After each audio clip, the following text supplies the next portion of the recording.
Good morning, everyone. Welcome to the Elkhart Rotary Club. In absence of the gavel, we use this stick. Sometimes you just have to make things work. Okay. Wait a minute. We have the real gavel. The real gavel is approaching. It was really okay. It was way more fun with that stick, but there we go. How about that? Always good for the microphone. Okay. Welcome everyone to the Elkhart Rotary Club. I would love to welcome Fran Connor up today to give us some thoughts. It's hard to believe that this is the 1st of November. We have turned another calendar page. The first thing I want to remind everyone is that this is a month of Thanksgiving. Thanksgiving is not just a day, it's actually an attitude of the heart. So I want to encourage you as we go through November to think of something every day that you're thankful for, just one thing, and then we'll share those later in the month. Please join me in prayer. Heavenly Father, we thank you for our food and remember those who are hungry. We thank you for our health and we remember those who are sick. We thank you for our friends and we remember those who are lonely.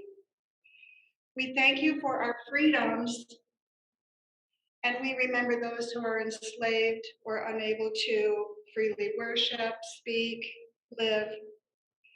May these remembrances stir us to service, that your gifts to us may be used forever for others.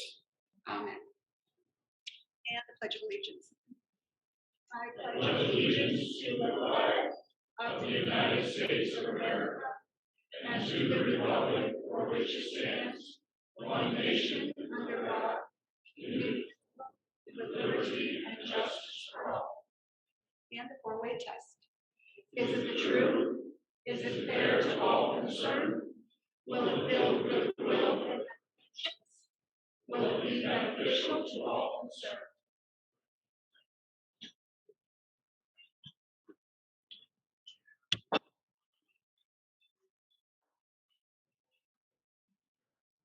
Thank you, Franny. And Scott Puckett, do we have any guests to announce today? We'll introduce our speaker, Willow, before she gives us some information. And here's Scott with our guests. Okay. We have one guest with us, the perpetual guest from the Wawasee Club, weighing in at 210 pounds, Doug Grant.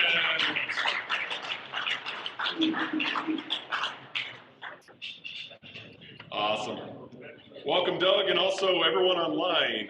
Andy, thanks for helping out with the meeting. As always, John Hill, Carlos, Deb Osa, Jason Pippinger, Mike Cristofino, nice that you're here, Steve Raconet, Tina Weldy, Tom Neat, and Aaron Wagler.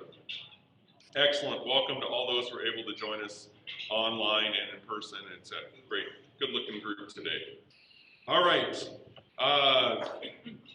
If you have an announcement, please come forward.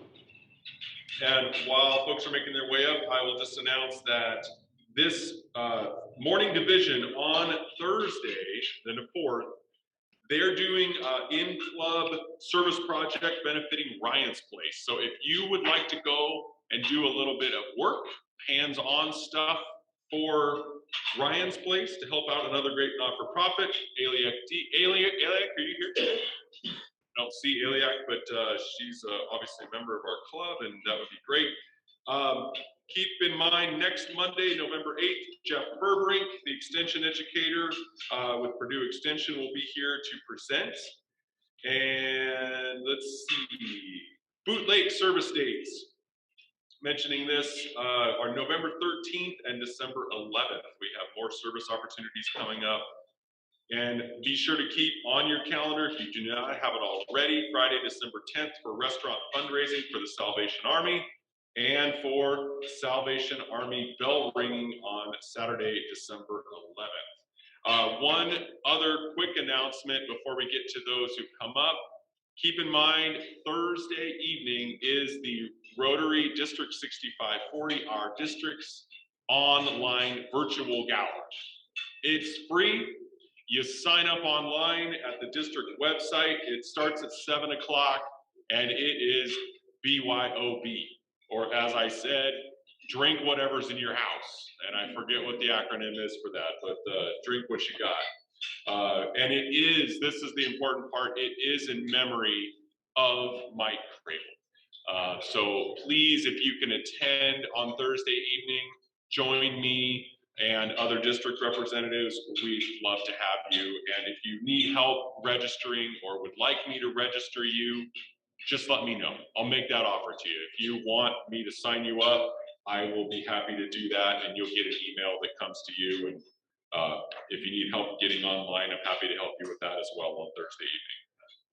All right, how was that program? Fran, you have an announcement.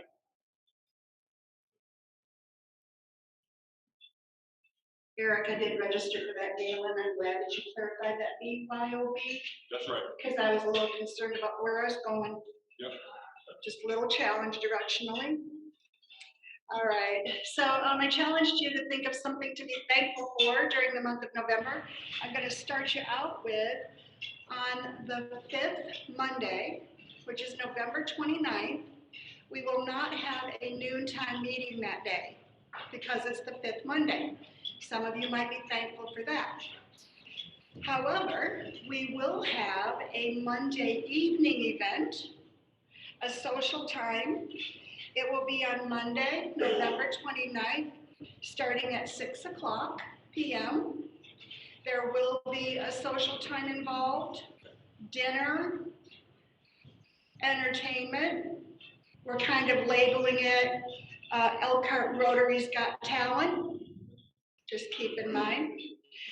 I don't have all the details for you yet. It will be located in Elkhart. We will be giving you the location, the specifics about it, the cost, etc. We hope to have that all nailed down next week. But please, please mark your calendars for Monday evening, November 29th. You may bring a guest or as many guests as you like. We have not had a chance to be together socially for a pretty long time, so this should be very exciting. So mark your calendars, November 29th, 6 p.m.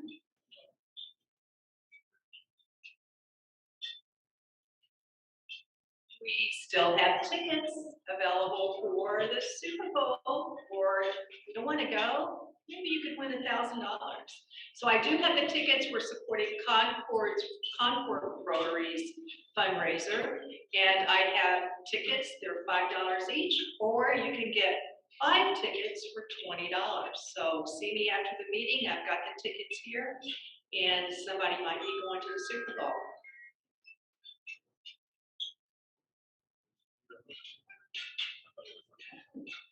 Terry forgot to tell you all, I just gave her $20, so Howard has the 5 winning tickets, or at least one of the winning tickets, so that'll be good.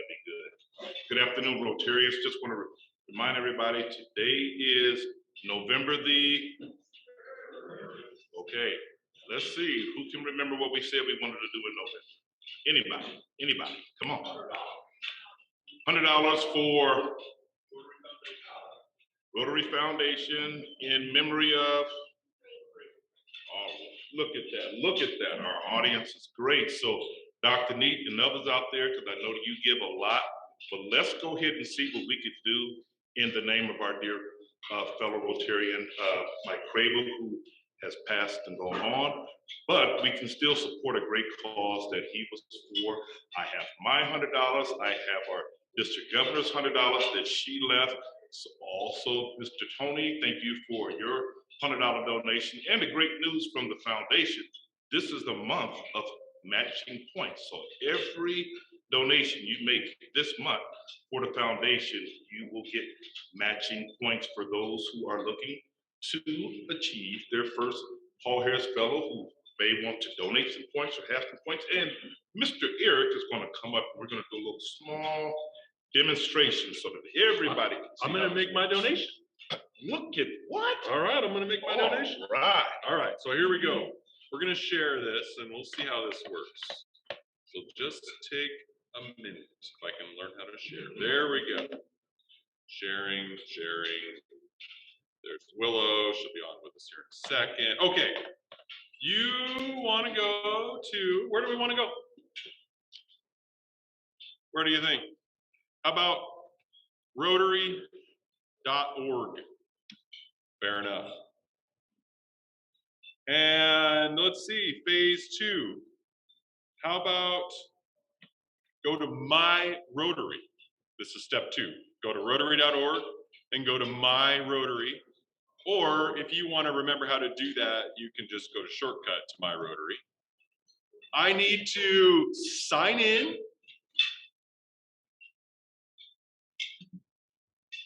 And signing in. I'm going to put my email address up here, which just happens to be my work email address. I'm going to do my password that nobody can see right here. And that normally happens. Oops, caps lock.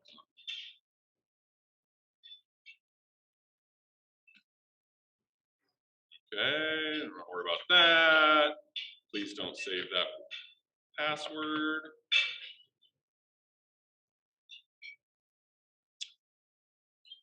Come on.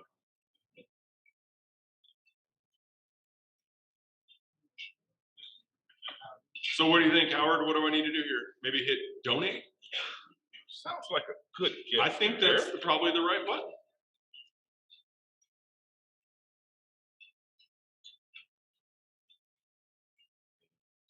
There we go. Love that. So where do I want to donate? To the annual fund? I can restrict it to polio fund, miles to end polio, the world fund, or the disaster response fund. Any particular area, and you can even check on these areas of focus, or the endowment, or the global grants. Is there a particular area that we want this to go into? I'm just going to go into the annual fund because I think that'll do the most good. They'll make the most good of it right there. And I would like to make this donation in honor or in memory of someone. In memory of Mike Crable. And so I live in the United States. I'm going to use dollars today. I don't always pay in dollars. I'm going to do $100. Hey, look, it's already got my information up there. Wow, that's kind of handy. Actually, I'm going to change this.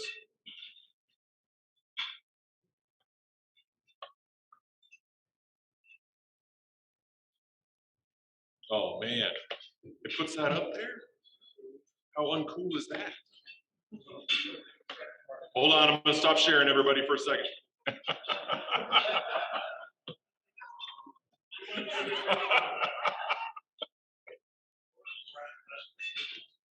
Yeah, all of a sudden there'd be a lot of $100 donations going up there, Eric, you know?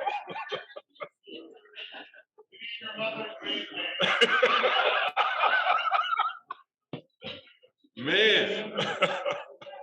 Well, I hope there's some honest folks in here. Quickly. Woo. Right?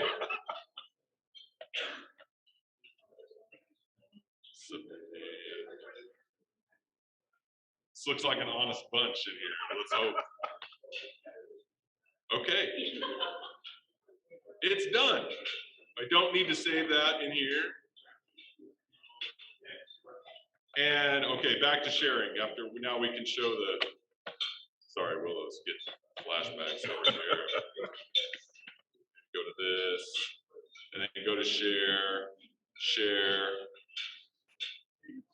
Move this out of the way. And here, everybody, is my confirmation. I got my confirmation numbers. It says it goes to Rotary Foundation or Rotary International. Supports the annual fund, name of deceased Mike Crable, and my information right there. So it is as easy as that. In front of a group. When there's no pressure, it's even easier when you're doing it in the comfort of your own home. So what's the credit card account number again? Right?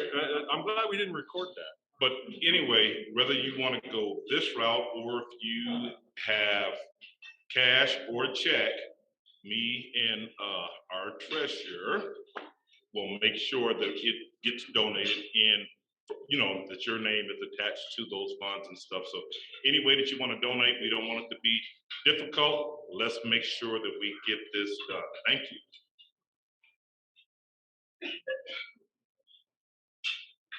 Awesome, Howard, thanks. And I really hadn't planned on doing that, but it really was not too bad. That was pretty easy. You see how this works. Okay. So speaking of doing a little bit of fundraising, each year the Elkhart Rotary Club gives away donations to not-for-profits in the community. We make those as grants, and to raise money for that, we do a little fundraising within the club. So I would love to introduce today's Sergeant, Bill Reed. Come raise some funds, Bill.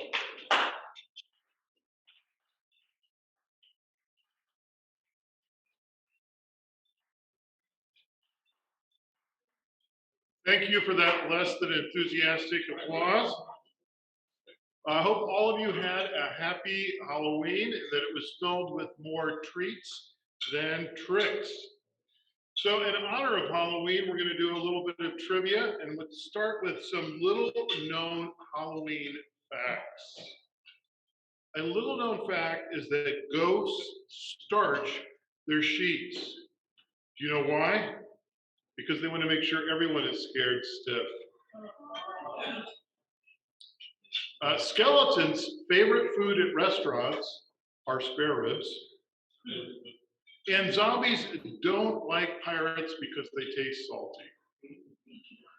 So if you either laughed or groaned at one of these sad little bits of trivia, please put in a buck.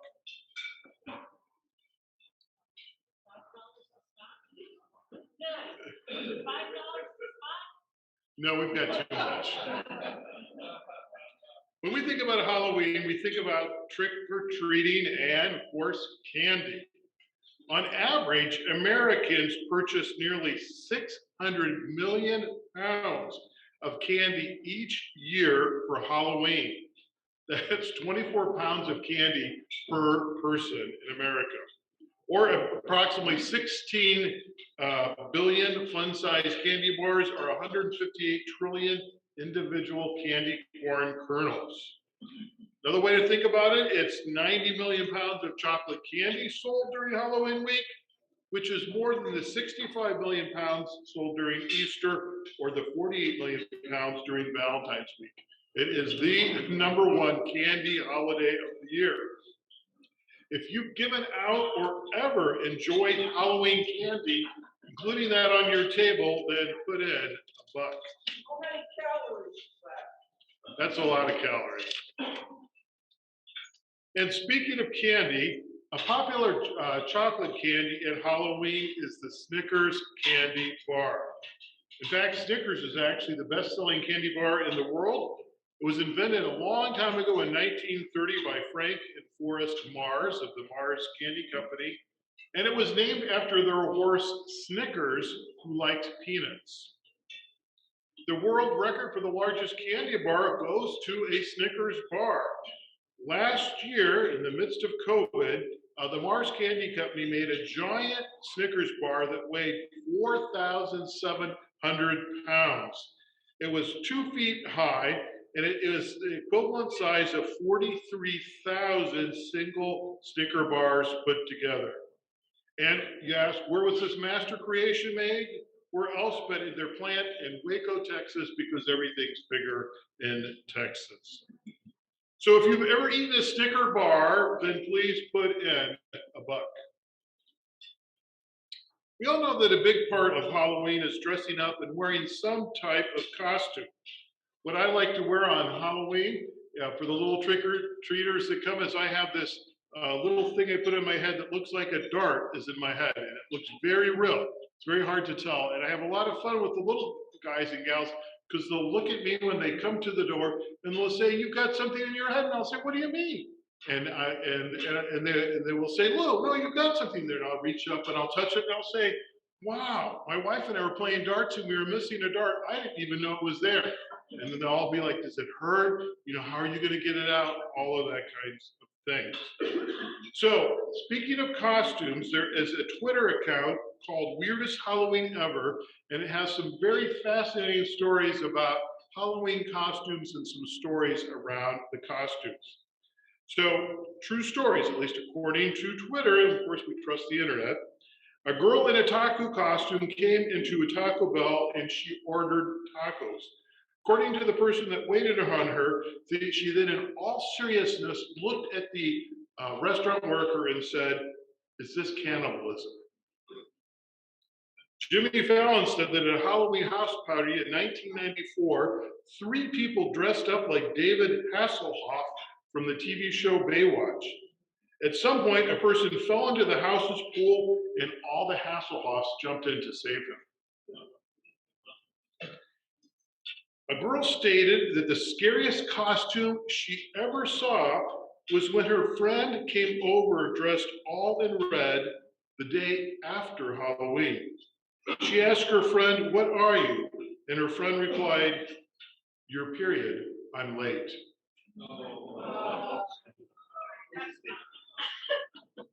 So this is on the internet. So if you've ever dressed up in a scary or funny costume, then put in a buck.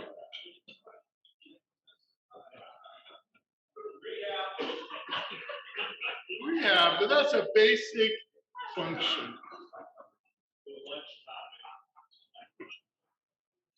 So Americans spend $500 million on Halloween pet costumes each year. $500 million every year on Halloween pet costumes. The most popular choices for Halloween pet costumes include pumpkin, hot dog, superhero, and surprisingly, bumblebee. One of the best Halloween pranks that you can find online on YouTube involves a dog wearing a costume, a spider costume. And so there's video of this small little dog with a spider costume running around late at night, and people are scared thinking there is a giant mutant spider in their neighborhood. If you ever dressed up a pet in a costume or been scared or startled by a spider, then put in a buck. And finally, a bit more Halloween trivia. Taylor Swift, she never has to worry about vampires because she has bad blood.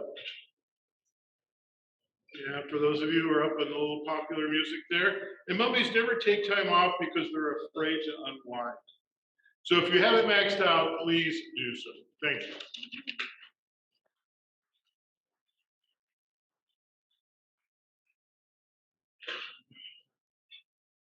Woo! Who had the vegetarian entree tonight? This afternoon? It was good. Oh man. I really appreciated it. I think it was ravioli. They were quite good. Fortunately, had vodka sauce, not marinara. It's good. Our speaker today, who's still here. Thanks, Bill. Is Willow Weatherall. And Willow is the director of the Women's Entrepreneurship Initiative, WEI. It's also pronounced WE, for those of you who speak French. And project lead for the Hatchery and Innovation Center for Women-Led Entrepreneurship and Technical Skill Development at St. Mary's College. WE's mission is to economically empower women through business, ownership, and career advancement. WE's signature program, the Spark Women's Business Accelerator, has helped launch 90 small businesses since its inception in 2011. Spark is currently partnered with the City of South Bend on a pilot program to help diverse women entrepreneurs lead neighborhood revitalization and build wealth through small-scale development. Willow earned a dual BA from the University of Maine in International Affairs and Anthropology and Women's Studies, and her master's from the University of Notre Dame in International Peace Studies. She specializes in economic and community development with an emphasis on economic inclusivity. She enjoys life in South Bend with her mother, 3 children, and 1 cat in their rehab farmhouse. She recently completed her own small-scale development project, converting part of her garage into a micro apartment for her mom, which is affectionately referred to as the Oasis. I like that sound, like a nice place. Willow, we appreciate you making the trip over today. And thank you for being here to tell us more about the program.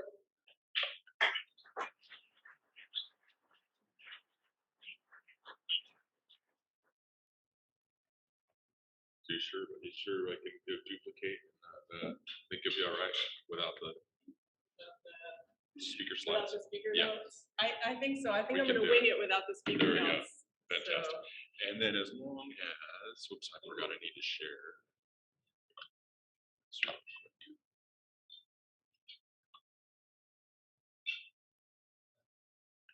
share whatever's on the screen. Makes it a little easier.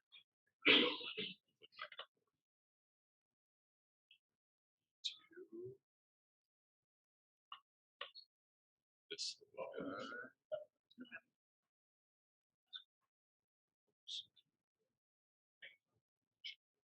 and then for the links, am It I should- clicking them? or- Yes, go ahead and Okay. click on it. We may have to move this down just to catch it physically, but we'll see how that You'll goes. say close at hand. Yes. Okay, good. Hi, everyone. Good afternoon. It's really great to be here with you. I really love coming to Rotary, and I know that I'm in good company with a group like this. And there are 3 things that I think that I know about Rotarians, and which is I'm in a group today of servant leaders. I'm in a group of folks who are lifelong learners, who show up regularly and listen to folks like me talk about projects and initiatives that you may not know about. And I'm also in a group with a great sense of humor. So, which I might need as I work through some technology here today. This is not the system that I'm typically used to working on. But as Eric mentioned, I direct the Women's Entrepreneurship Initiative at St. Mary's College. And actually for the first time publicly, I'm gonna share about a new initiative, our new Innovation Center for Women-Led Entrepreneurship as well. You're the first group that gets to hear about this new piece of the work that we're doing. And one of my goals, I mean, obviously I wanna make sure that we share like the impact that we're having with women, but I'm also really curious, like, who's in the room? Who here are entrepreneurs? Who owns their own business? Great. I think there was like maybe a quarter of folks here. And for those of you who are business owners, when you first started, is your business today what it was when you first started? Yeah, no hands went up. So one of the things that we really do and focus on with the Women's Entrepreneurship Initiative is we're working with women who have a vision. They're on a journey to provide value for the broader community, but also for themselves. And I don't know, for those of you who are business owners in the room, it takes a certain kind of someone to own and really develop a business. And what we do at the Women's Entrepreneurship Initiative is we take women who typically have a dream for themselves in their community and wrap support around them to provide technical assistance, that's business development skills and personal development skills, so that they can launch and be successful in the world. And the core of our work is women's economic empowerment. We want women to be launching wealth-building businesses. We want them to be better off for having graduated out of our program. And we're pretty proud of the results that we've produced so far. We typically work with a group of women that are under-resourced. So about 85% of our women meet the community reinvestment guidelines for low to moderate income individuals. And half of our women are women of color. And we're celebrating 10 years of our Spark Women's Business Accelerator this year. And 260 women have graduated from our program. We typically have these very small cohorts that develop close bonds that we're able to wrap a lot of mentorship around. And so to have, out of that group, to have 90 small businesses still in operation coming out of the pandemic, we think is a pretty remarkable accomplishment. We estimate that the top 10% of our businesses contribute over $7 million annually to the regional economy. They employ dozens and dozens of people. We've got entrepreneurs who are in the top 5% of Etsy sellers. We have entrepreneurs in our program that just actually during the pandemic hit $1 million in revenue. And so I'm going to show a video in just a moment that just gives you kind of a snapshot of some of the testimonials of the women who we work with, and then go into a couple other sort of more specific parts of the program of what we're doing to really help women build wealth. All right, so. In Midwestern communities like ours, when you think about how much we've lost, major industry, jobs, and literally hundreds of homes taken from our neighborhoods that were once bustling with life. When we circle back to the question, how do we rebuild? I think the most profound answer isn't how, but who. Hello, my name is Laquita Hughes. My name's Ann Vole. My name is Octavia Ray. And I am the CEO of Milestone Academy. I am a part of the development at Sibley Center. I am owner of Righteous Kingdom Customs, LLC. I'm a 2-time Spark graduate. I was a member of the Spark cohort in the fall of 2019. I am a graduate from the Spark program in 2018. And I am currently enrolled in the Small Scale Development Program partnered with the City of South Bend and Spark. Incremental development is the building or rebuilding of your community, one house, one building at a time, one street, one block at a time. It's not the big mega complexes done by corporate America or the big real estate investment trust. It's done by local people who actually care about their community and who are usually committed to their community for their whole life. Small scale development is like the aha moment, the big light bulb. What I was able to gather from that experience at council is that why not me? Why not my neighborhood? And I think small scale development really helps us answer that question in a way that's structured and provides safety net and education, and also culture and support that comes from Spark. That's really important. Between the Spark program and the City of South Bend, they have done an amazing job putting together the incremental development cohort. It allowed us to be able to have the resources that we need and to know that we have this support system behind us because they want to see their city grow. They want to see wealthier people in their city. They want to see us build, and we can only build together as a team. Oh, we look forward to being a part of the new infrastructure of the city. And when we have contacted the city to come and listen to our ideas about what Sibley could become, they show up. Oftentimes I'm asked, why are you here? I'm here because South Bend is a gold mine. You can make money in the midst of adversity. There is prosperity, and there's also community. And so I think the two need to collide together, and we need to make money together. We need to learn how to make money together. We need to learn how to speak the language. We need to put ourselves in programs such as the INCDEP and Spark, and learn how to educate oneself and then go and educate another. What women do. Think about their own challenges, how hard it was for them, and try to help people not experience those same challenges. As women are natural teachers and sharers. I'm not at all surprised by that. But I'm so excited, I just want to jump out of my skin most of the time because I know this is all long term, but just like all the bright spots that we're seeing right now, I hope that we really inspire a movement that demonstrates that there's greatness here, that there's opportunity here, and from a city perspective, we're going to do everything that we can to unlock whatever barriers and open those doors for people to walk through.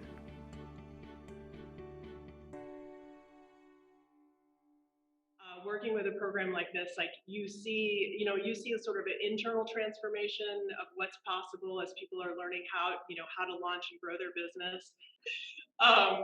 But no, you just see a physical transformation of women holding their head up high. And one of the things that's really just so great about Paula is she has a successful marketing and branding business. She is recently became president of our Latin American Chamber of Commerce.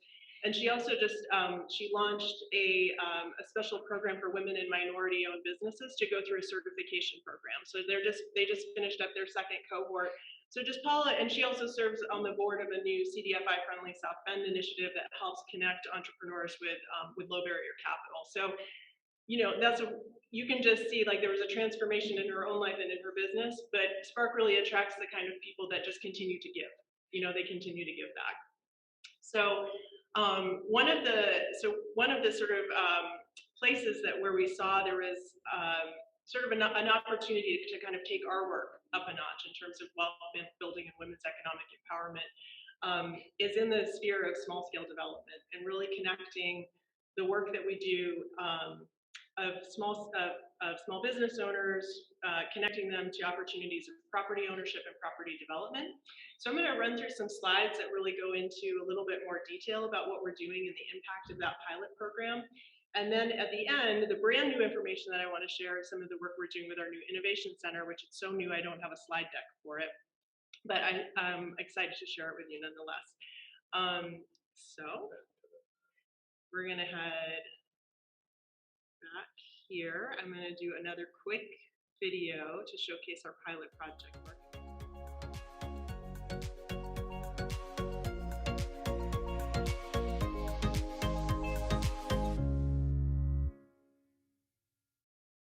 About Spark from 3 different people, and I was like, this would be an awesome way that I can like create a business plan. I knew I could do it, but it would take me forever to do it by myself. I would watch the cooking channel and I would make things and I would create things, and that was the extent of it.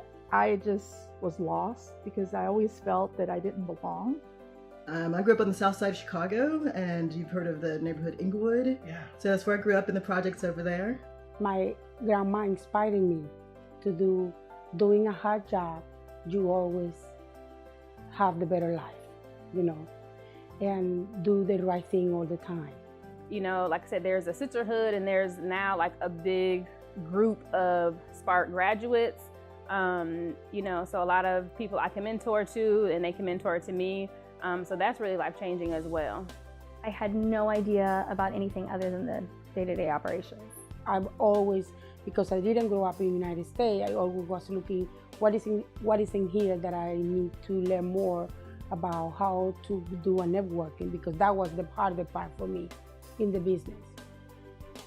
And a Spark program, I can refer any woman who want to be in business, because that helped us a lot to build networking, to meet new people, to manage better the business. I wouldn't have opened. I mean, it's a 20-year dream. Once you're not dreaming about it anymore, that's a whole, like when you dream, it's like sky's the limit. You could do whatever you want to do. So Spark helped me to understand that I could actually do this and I didn't have to do it by myself. More than anything, like I'm a woman and I needed those women, you know, to connect with on a level that I can't with other people. When going through the Spark program, when I first started, I walked in like this, and I was like this because I was broken. Lots of years of being told that I was nothing. And through the Spark program and the mentors and the people, I could see myself lifting my shoulders, standing up straight. And I always said I didn't have a voice, I didn't have a backbone, and I couldn't say what I wanted to say because I couldn't articulate it. And I always heard all these big words and stuff, but through that, I learned how to maneuver through all that stuff. And when I graduated the Spark program, I always said in my closing graduation thing, I now have a voice, I now have a backbone, and watch out, here I come.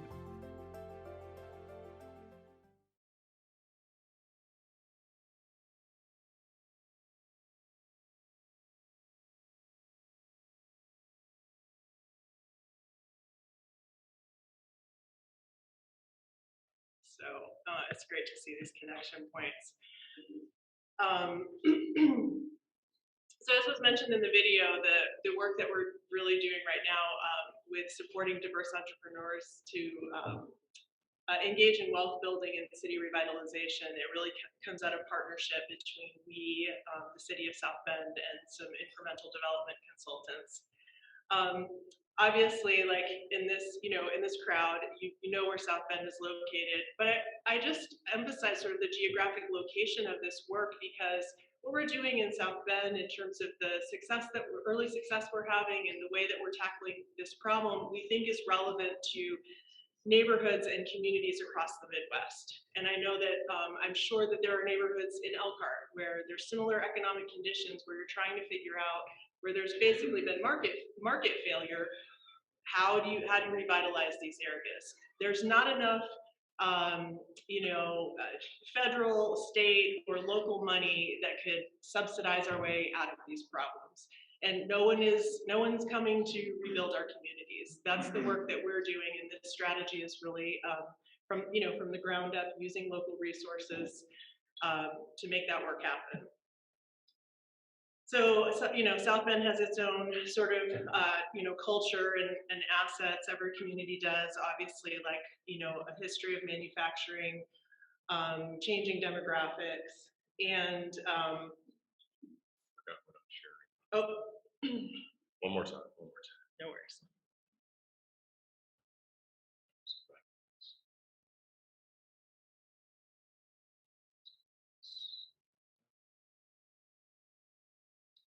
Sorry about that.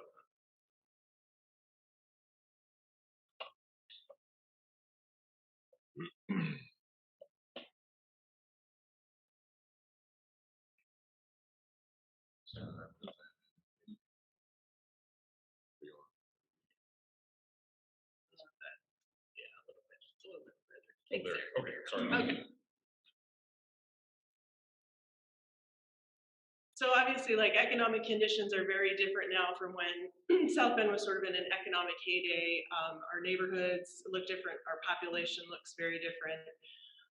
And one of the things that really struck me, excuse me, as I work in economic and community development, is the racial wealth gap. So there's a racial wealth gap and a gender wealth gap. Some of the statistics that I have on the screen really deal with racial wealth gap, but we know that even within, when we look at female-headed households, African American and Latina, the wealth gap is even more extreme.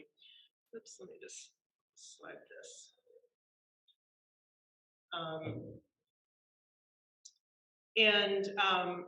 So I really wanted to use the platform of what we do around women's empowerment in the entrepreneurship space to kind of lean in on some other areas where I thought that our particular group of women could really make a big difference. One of the things that stood out to me was the home ownership rate in the African American community, so 35%. The numbers in our Latinx community, 63%, on the surface they look higher, they look better, but when you look at actually their average property value, the kind of sort of net wealth or wealth that they're building through their properties, it's pretty minimal compared to white residents in South Bend. So one of the things that I think is important for any community kind of looking at these strategies to tackle is the change in our population. And over the past 50 years, South Bend has seen sort of a redistribution of about 30,000 people in our community that have moved out of the city center. So there's been a shift from urban neighborhoods to suburban areas and neighboring communities. You can see this map is just showing population change. So the areas that are sort of deep red and red are areas that lost population. And then the areas in blue are where we gained population over the past 50 years. And these two images, I'll just quickly show, so you can just sort of show it's kind of like a heat map for foreclosures and vacant and abandoned properties. So in that urban core, as people move out, we no longer have the population to sustain the neighborhoods the way that we once did.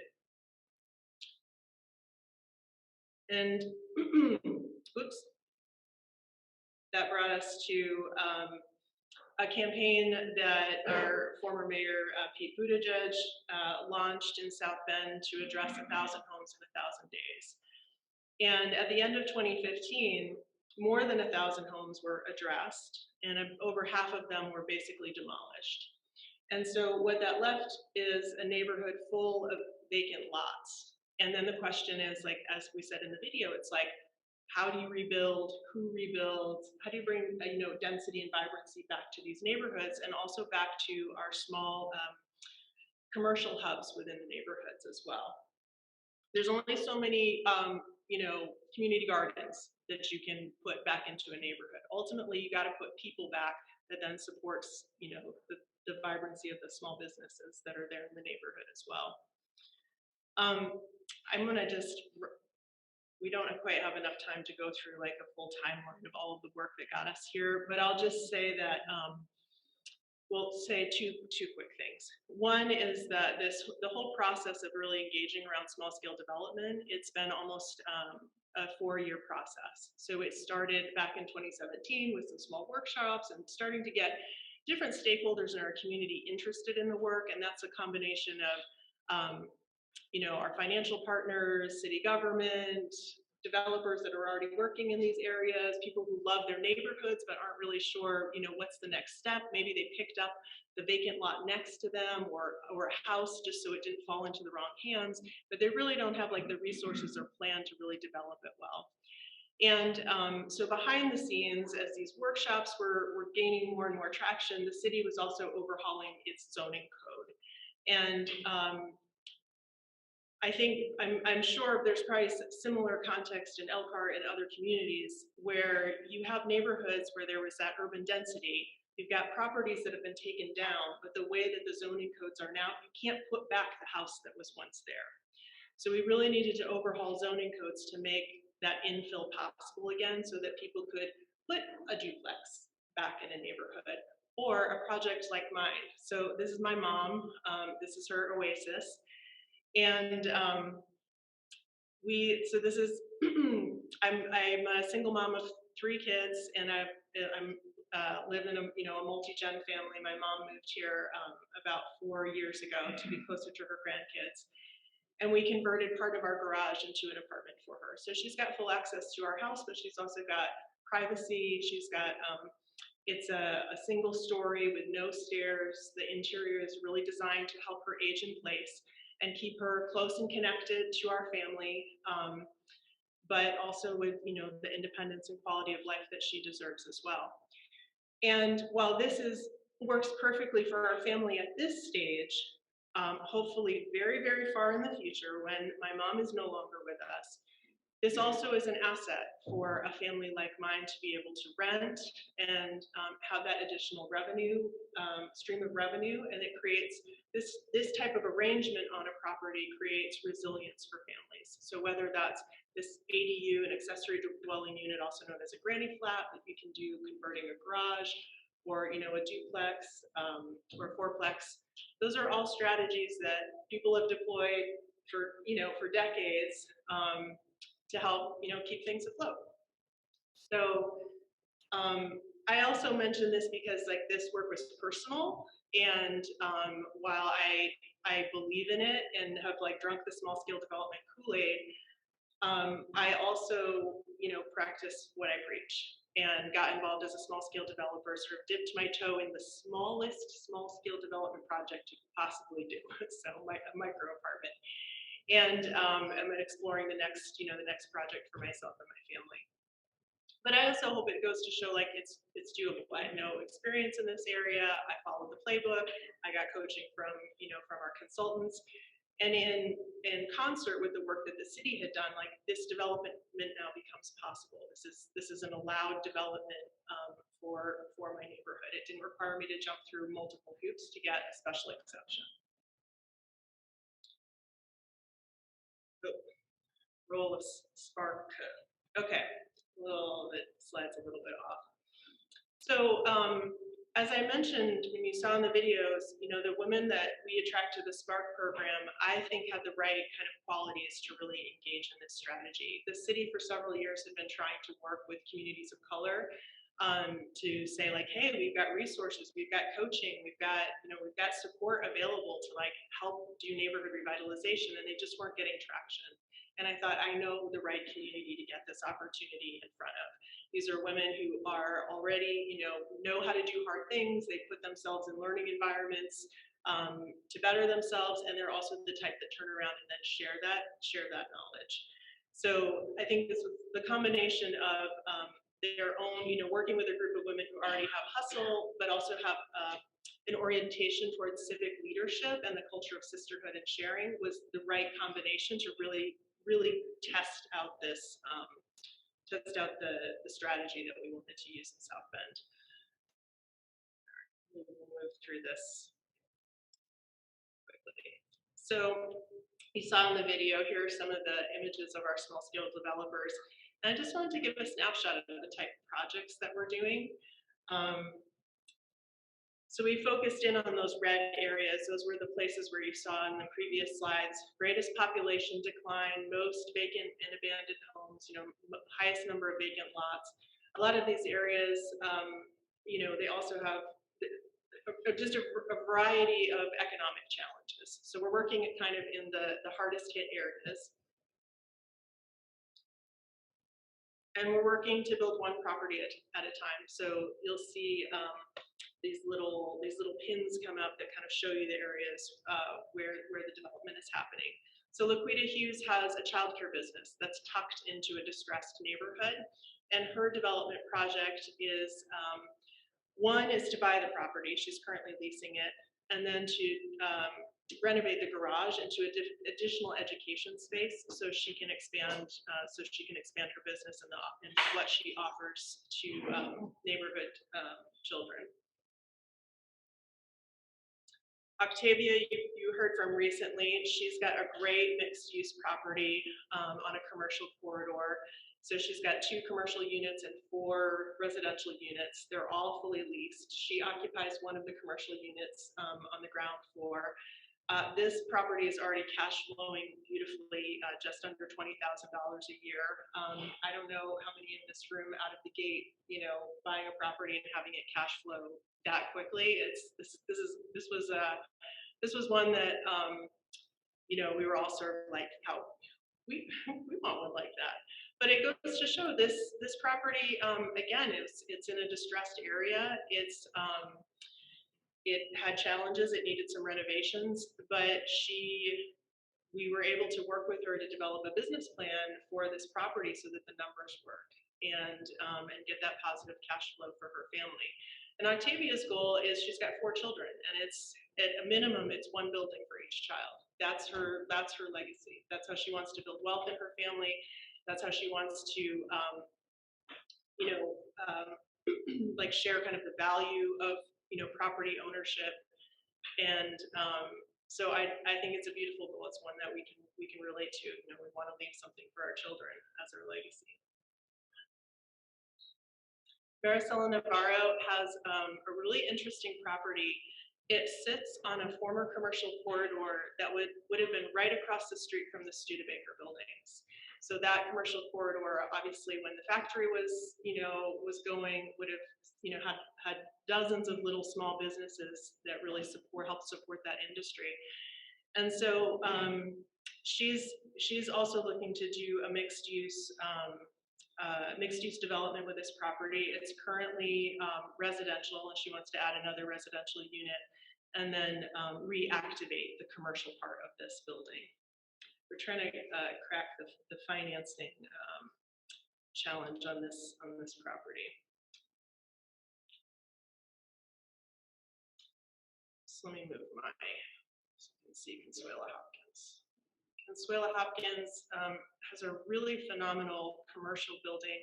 This is a building on Lincoln Way West on the west side in South Bend. It's a major commercial corridor.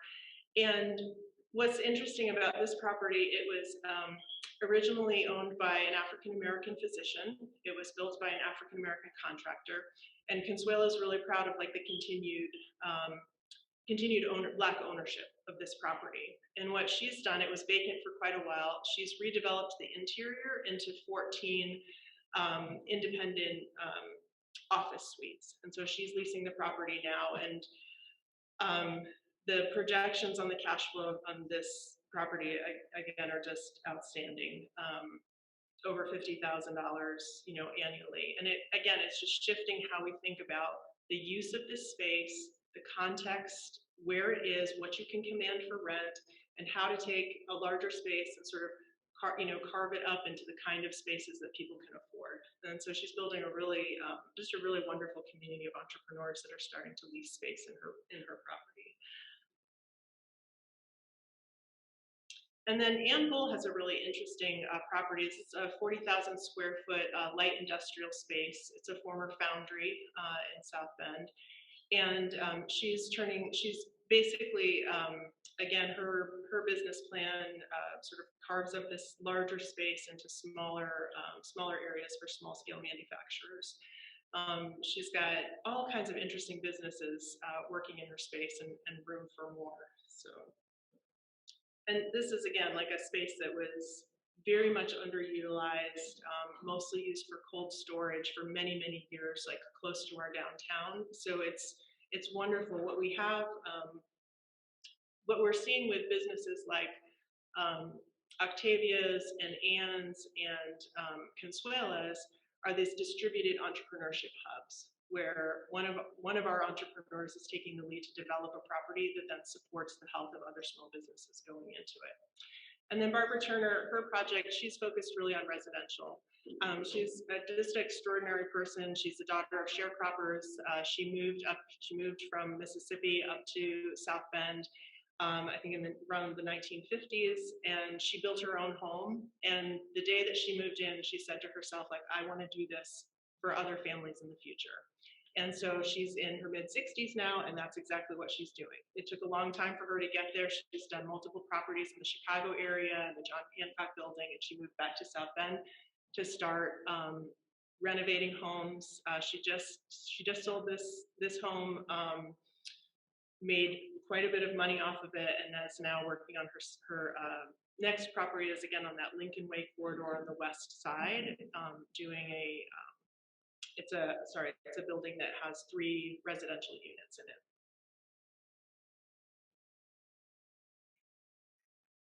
So time is almost up. Let me just say that those 6 projects that we just used as examples, there's more that are happening in the city. Those happen to be a particular cohort of our women entrepreneurs that we're working with, and the projected increase in property value just from reworking the business plan on those properties is over $2 million. So it was a big, quick increase, a great win for those individuals and a great win for our neighborhoods. And then quickly, I'll just mention that, let me just move through to the end. One of the new projects that we've started at St. Mary's, it's been something that I've been working over for the past year. We have about $250,000 worth of investment into a new innovation center for women-led entrepreneurship. So we want to take the success that we've had working with women entrepreneurs in the community, direct some of those efforts to our students at St. Mary's. We think that entrepreneurship, innovative thinking, this is sort of a necessary tool for their future. We don't want any student graduating from St. Mary's without some experience in this area. And then the other areas of the Innovation Center include a 5,000 square foot makerspace that's again available for women in the community and our students, and an industry credentialing lab. And I would love to connect with folks that maybe own their own business, and I would love to talk more about workforce development. St. Mary's College is really interested in offering a new suite of academic programs that help women upskill and reskill and meet regional workforce needs. So we'll be able to do that in our new innovation center as well. Okay. We've got maybe a couple quick questions, and I'm sure that you'll stay around for a few. One from Erin online, and Erin apologized, she couldn't be here today. She actually, we got her to thank for inviting Will here. Did you need any special zoning or certification to make a microplat on your property? No, thank you, Erin. We would have several years ago before the city overhauled its zoning ordinances. And basically the city cut their zoning ordinances in about half. And so really reducing, red tape and some of the hurdles that people were encountering when they were trying to do this type of development. So now, no, I mean, I still have to get building permits and go through the normal process, but there was nothing special. It's an allowable use now in our neighborhood. So a question. Okay, do you have a question? I think Willow will, Anthony's got one.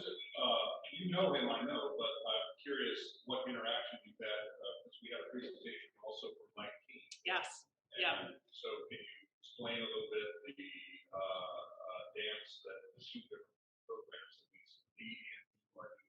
It is a close waltz.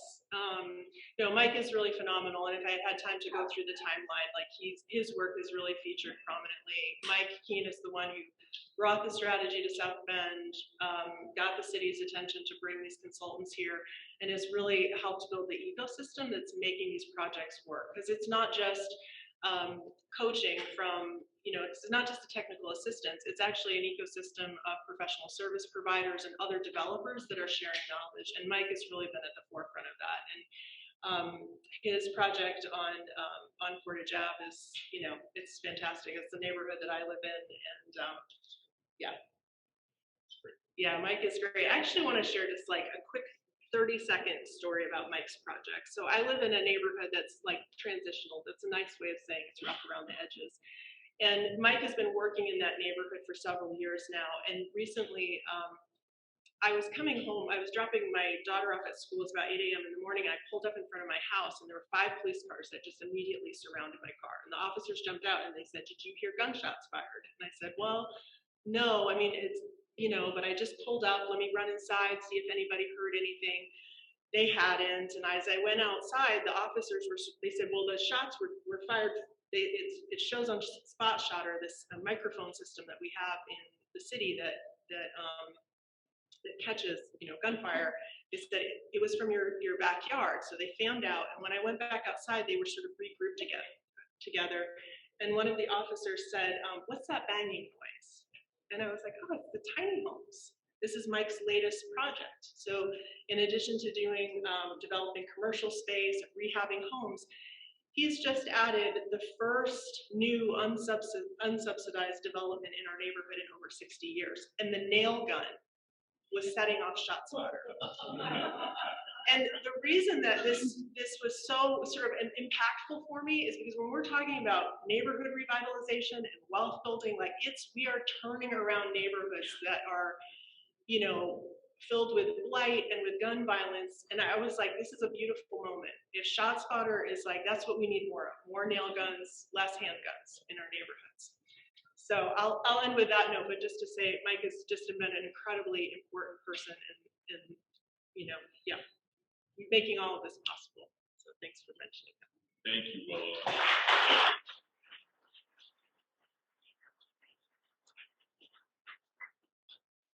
Willow, and I'll say too, this club in 2005 founded Wellfield Botanic Gardens. Have you been there? Love it. Love it. Excellent. Fantastic.